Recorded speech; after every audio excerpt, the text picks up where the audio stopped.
Buenas noches. El presupuesto general de la Nación ya está listo para la firma del presidente. En minutos los detalles. Estos son nuestros titulares.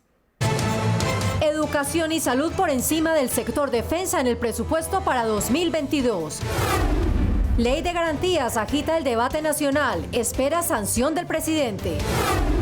Revuelo internacional por proposición de comisión bilateral entre diputados venezolanos y senadores de Colombia.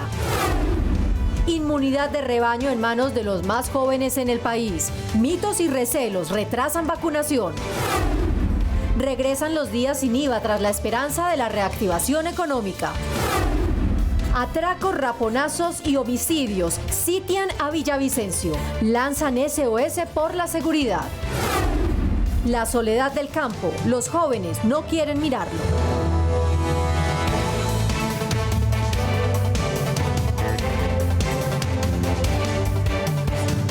Empezamos contándoles que la educación es el sector más favorecido con los rubros presupuestales aprobados por el Congreso de la República. Aprobado por la plenaria del Senado. Con un monto de 350,4 billones de pesos, fue aprobado el presupuesto general de la Nación 2022.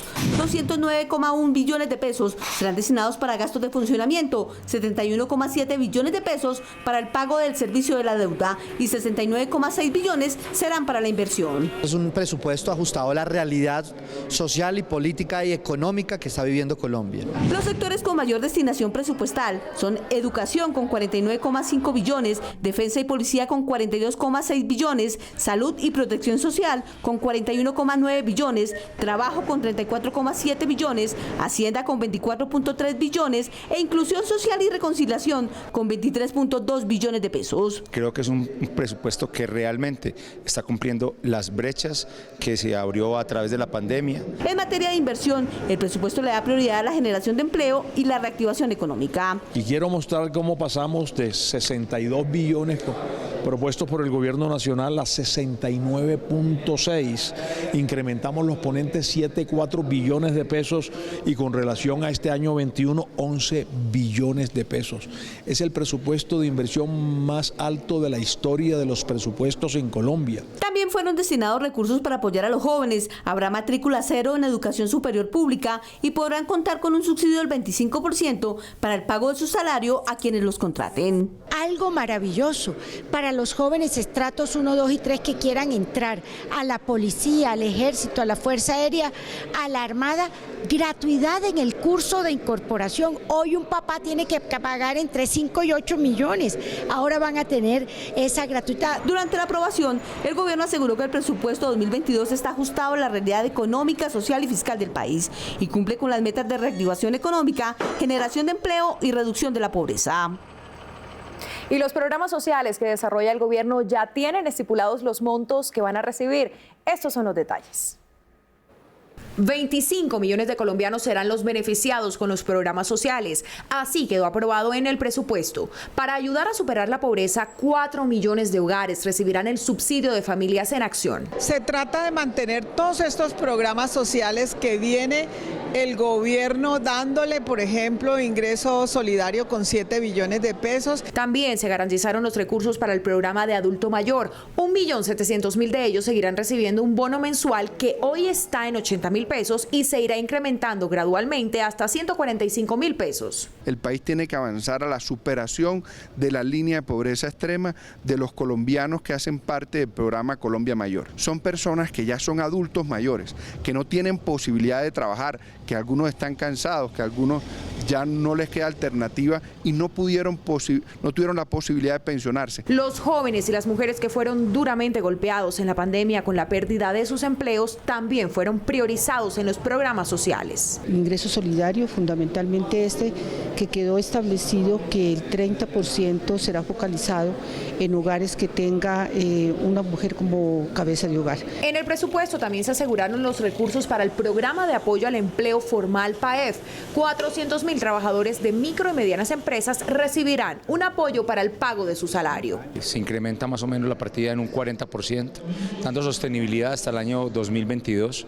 Eso implica que a las personas se les va a facilitar su diario vivir. Dentro de los programas de inclusión social también se destinaron recursos para los proyectos de asistencia a la primera infancia, formación para el trabajo por parte del SENA y créditos y becas del ICETEX. Sin embargo, y pese a las cifras, los senadores de la oposición consideran que los dineros para el desarrollo social se quedaron cortos. Para los senadores de oposición, el presupuesto aprobado no tiene una visión de desarrollo que permita salir al 70% de los colombianos de su condición de pobreza y vulnerabilidad. Aseguraron es inaceptable destinar 12% del presupuesto al sector defensa y menos del 1% a sectores como cultura, medio ambiente, paz y deportes.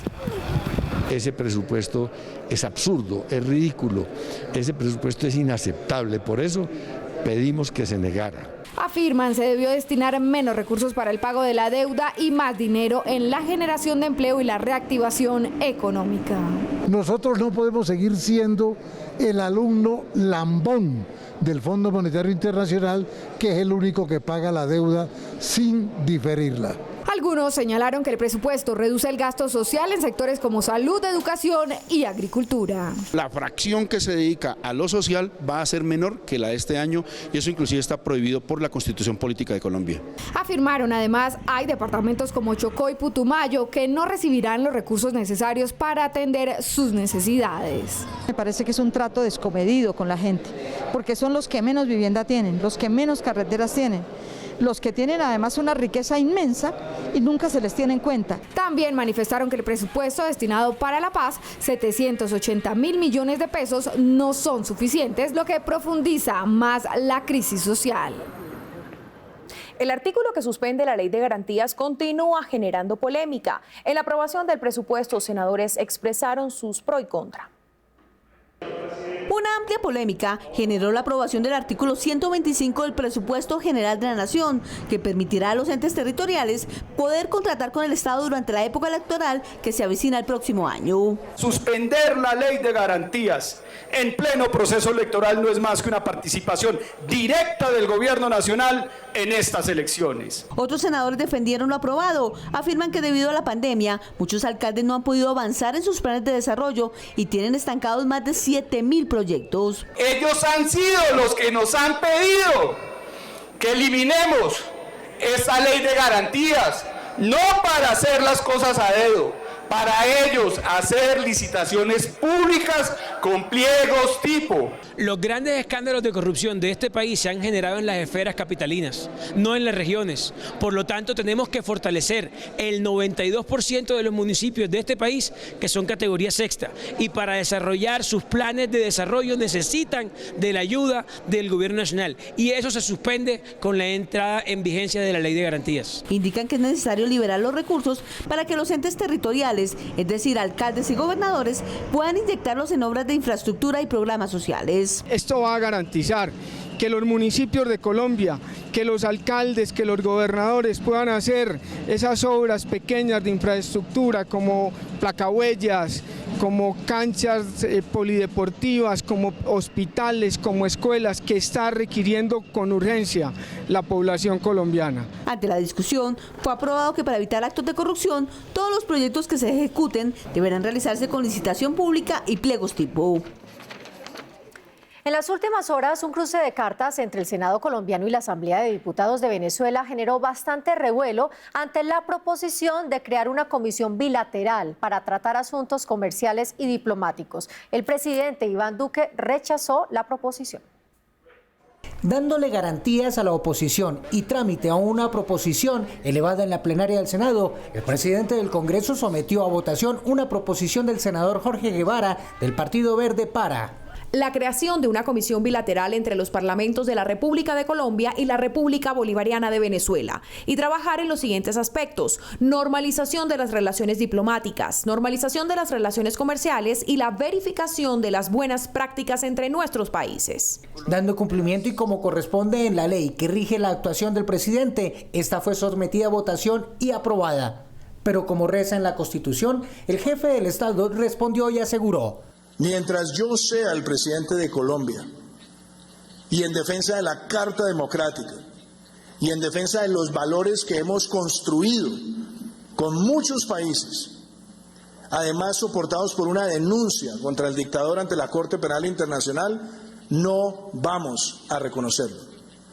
Reconocerlo sería una claudicación en los valores que ha defendido históricamente nuestro país. El presidente del Senado, por su parte, aseguró que es respetuoso de las diferentes posturas e ideologías y que este trámite corresponde a su dignidad, respetando la separación de poderes y las normas como reza en la Constitución Política de Colombia. En mi condición de presidente del Senado de la República de Colombia, debo informar a los ciudadanos que la proposición 34, aprobada el día de ayer en la plenaria del Senado, de ninguna manera sustituye las facultades constitucionales del manejo de las relaciones internacionales en cabeza del presidente Iván Duque, quien ha sido categórico en afirmar que el Estado colombiano no reconoce el gobierno de Nicolás Maduro.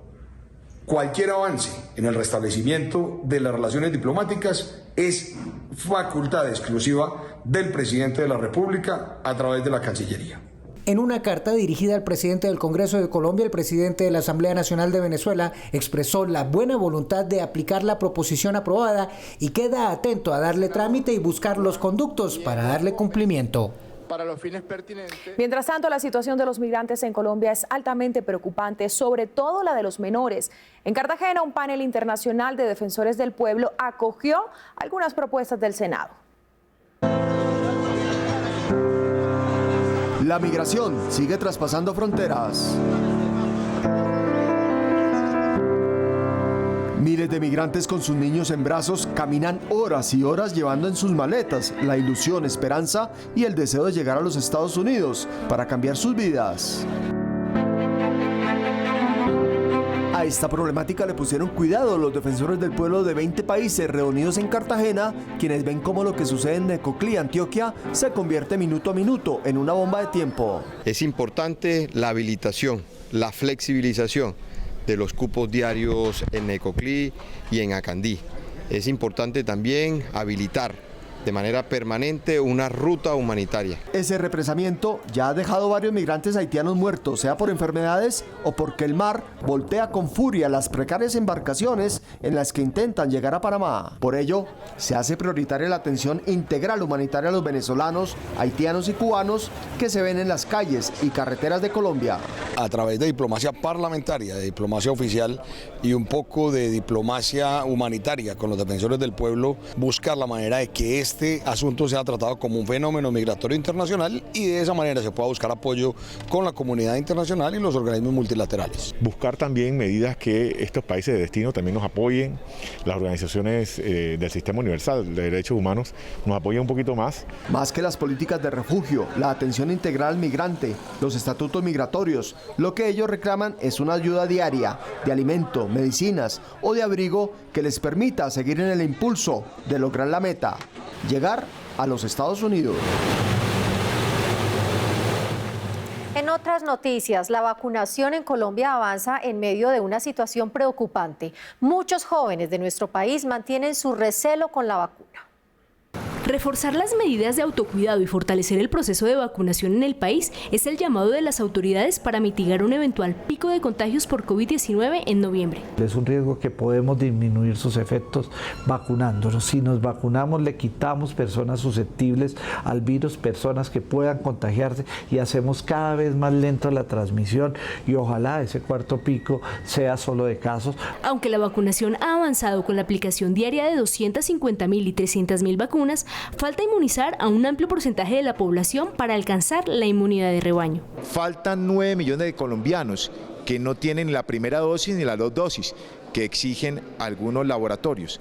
Es fundamental, es necesario para la salud del país. Según cifras del Ministerio de Salud, Barranquilla con un 70% y Bogotá con un 62% encabezan la lista de ciudades con mayor número de habitantes vacunados. Boyacá con un 65% y el Quindío con 63,6% son los departamentos con mayor población inmunizada. Y la meta es que a diciembre de este año podamos alcanzar la inmunidad de rebaño con el 70% de nuestra población vacunada, que serían 35 millones de colombianos. Por primera vez desde que inició la pandemia estamos en el momento más bajo de contagios y de muertes. Después de haber tenido un índice de contagios superior al 40%, hoy estamos en el 3.5% gracias a la vacunación. Para los senadores es necesario enfocar las estrategias y búsqueda de los jóvenes, ya que ahí está el grueso de la población para cumplir la meta del Plan Nacional de Vacunación. No lo deseo porque no sé, pienso que pues hay muchos rumores y la verdad no me gustaría. Lo hice porque principalmente creo que lo van a volver como una obligación para los lugares públicos. La invitación a la ciudadanía es a acercarse a los puestos de vacunación para recibir su primera dosis, completar el esquema o en el caso de los mayores de 70 años, recibir su tercera dosis y así evitar entre todos un cuarto pico. Samar Milagros tiene 7 años. Le diagnosticaron la enfermedad conocida como huesos de cristal a los 20 días de nacida, esto por una fractura. Desde entonces vive el drama de la enfermedad y la indolencia de la EPS.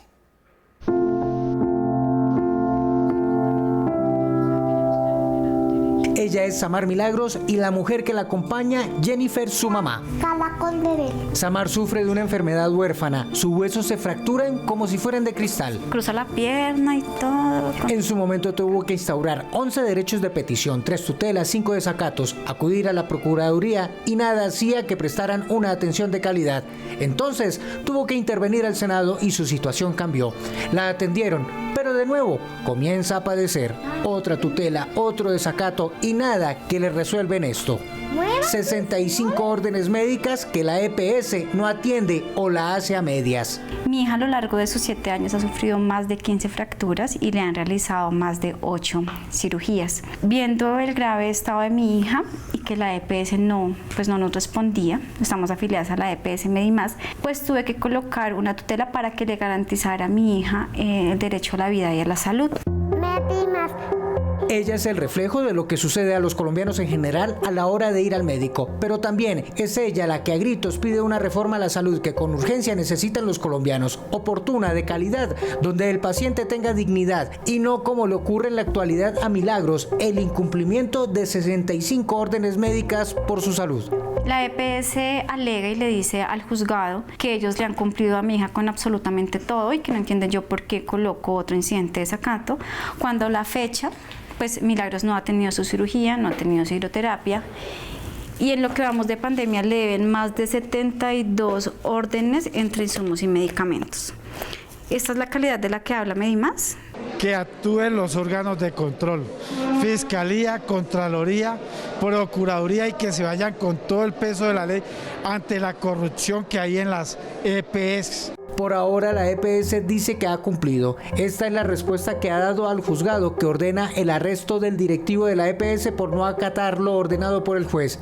Mientras su salud se debate en estrados judiciales, Samar Milagros espera que sin más dilaciones y sin tener que ir a juzgados, tutelas, derechos de petición, alguien le entregue sus medicamentos y tratamientos para evitar los dolores que aquejan su humanidad.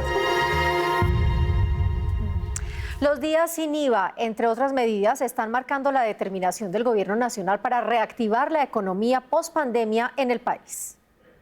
Dulces, disfraces, máscaras, maquillajes y otros artículos temáticos son los que llenan el inventario de muchos comerciantes por estos días. Comerciantes que esperan recuperarse de los duros meses vividos en la pandemia. Tenemos toda la esperanza puesta en la reactivación económica, utilizando los protocolos de bioseguridad. El Senado ha trabajado en distintas iniciativas para viabilizar la reactivación de todos los sectores de la economía. El descuento que se le da a los empresarios del 25% de un salario mínimo para contratar jóvenes. El PAEF, que es el 40% de las empresas que hayan perdido más del 20% de sus ingresos. La ley de emprendimiento, aprobada en el Congreso, la primera ley en esta materia en Latinoamérica, representa un impulso para reactivar la economía y recuperar miles de empleos. Rompe las barreras de acceso a muchos jóvenes y emprendedores en acceder a la economía. Segundo, también elimina ciertos cobros de impuestos o registro sanitario del INVIMA o el impuesto de registro en los departamentos para que muchos puedan emprender. Los días sin IVA aprobados por el Congreso en la anterior reforma tributaria se traducen en jornadas masivas de consumo que ayudarán a la reactivación. Para este 2021 se espera que el jueves 28 de octubre, el 19 de noviembre y el 13 de diciembre los colombianos tengan la oportunidad de adquirir productos sin el impuesto y dinamicen el mercado. Queremos evitar las aglomeraciones y nos vamos a asegurar de que todos los asistentes a los establecimientos de comercio lleven su tapabocas, cuenten con un lavamanos o con implementos para la desinfección de manos. La invitación desde el Senado es a participar de estas jornadas manteniendo los protocolos de bioseguridad. Y en Villavicencio se ha lanzado un SOS al gobierno nacional por la situación de inseguridad, para algunos desbordada en la capital del Meta.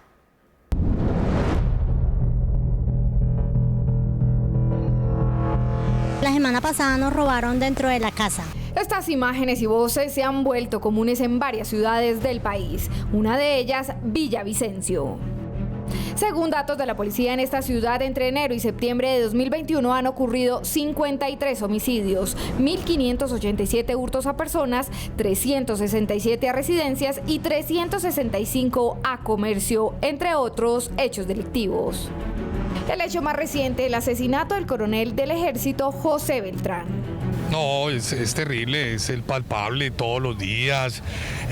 Ya el tema no es solamente que te robaron la cadena ni el celular, ya el tema es de heridos, de apuñaleados, de muertos. Ya no puede uno andar por ahí tranquilo porque en cualquier momento lo pueden atracar. Por esto piden acciones inmediatas. Que miren a ver cómo castigan a esa gente, porque los cogen y a la media cuadra los sueltan y siguen haciendo lo mismo. Debería haber más presencia policial o hacer brigadas de vigilancia o alguna cosa, pero está delicado. Ante esta situación, la primera vicepresidenta del Senado pidió al gobierno nacional que se adelante un consejo de seguridad en la ciudad para buscar soluciones y así ponerle fin a esta problemática. Esto no lo podemos permitir, esto no se puede seguir deteriorando.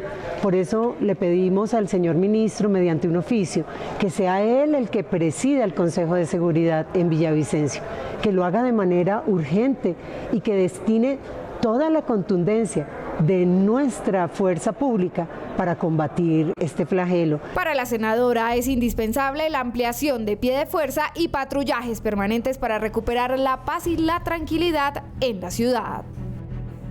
Con todo tipo de campañas e iniciativas, el Congreso hace un llamado a las mujeres colombianas para que se interesen por su participación política.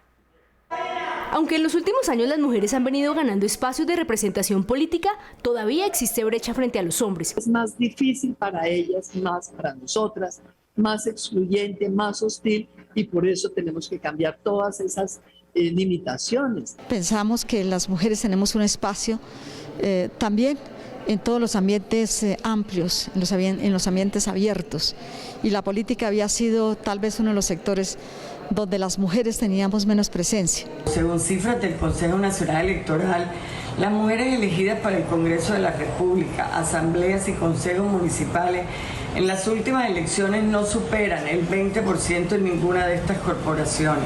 Frente a estas cifras y de cara a las próximas elecciones, senadoras de la Comisión de la Mujer creen que es necesario que al interior de los partidos políticos se dé prioridad a la participación de más mujeres. Aprobamos el Código Electoral en donde nos da la oportunidad a las mujeres 50% y 50% en esas listas para podernos elegir.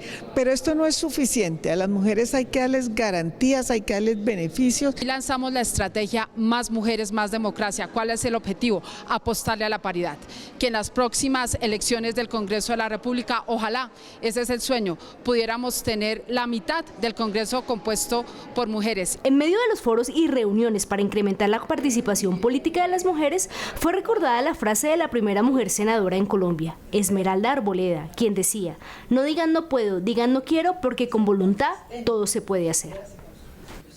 Miren, y de ser aprobada una iniciativa en la Comisión Sexta del Senado, todos los alcaldes y gobernadores del país estarían obligados a recibir una cátedra ambiental que les permita trabajar y también desarrollar asuntos relacionados con la conservación de los recursos naturales.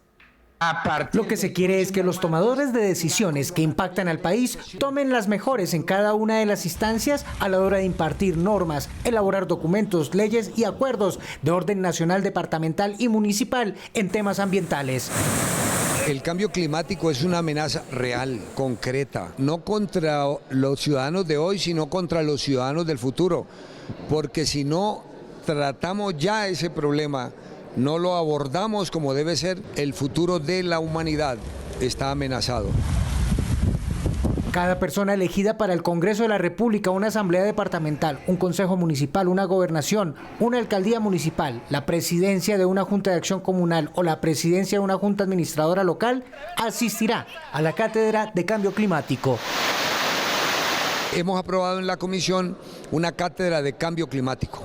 Una cátedra que oriente a los funcionarios públicos, a los que tienen la decisión en sus manos de política pública para que enfrentemos este terrible flagelo que va a amenazar y que amenaza a la humanidad. El proyecto pasó por unanimidad en la Comisión Séptima de Senado y ahora pasará a la plenaria del Senado, donde le restan, de ser aprobado, 2 debates más en la Cámara de Representantes. El campo colombiano atraviesa una crisis sin precedentes. Se está quedando solo porque las nuevas generaciones buscan estudios y actividades diferentes al desarrollo agrario. ¿Por qué nosotros los jóvenes estamos emigrando del campo a las grandes ciudades? Porque la verdad ahorita en el campo pues no reconocen lo que verdaderamente valen nuestros trabajos. Creo que nosotros emigramos hacia las grandes ciudades porque se nos presenta más oportunidades económicamente, podemos estudiar mejor. Hoy las fincas colombianas no tienen herederos. Hoy no hay joven que quiera dedicar su vida al campo.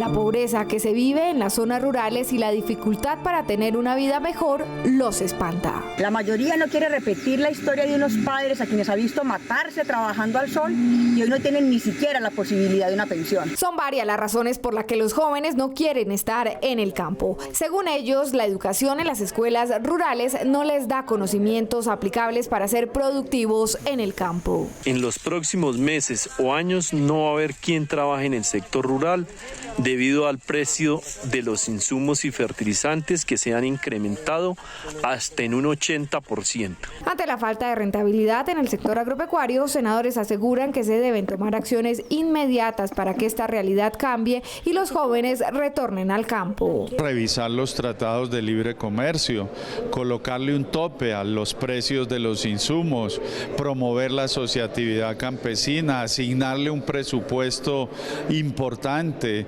dentro del rubro a la economía campesina. Por esto, para no poner en peligro la seguridad alimentaria del país, se requiere, según los senadores, trabajar en varios frentes para que la población rural cuente con vías de acceso, vivienda rural, servicios públicos y educación con enfoque diferencial para que puedan desarrollar a plenitud el campo colombiano. Marcela, y con esta nota terminamos. A ustedes gracias por acompañarnos. Los esperamos en nuestra próxima emisión. Hasta entonces.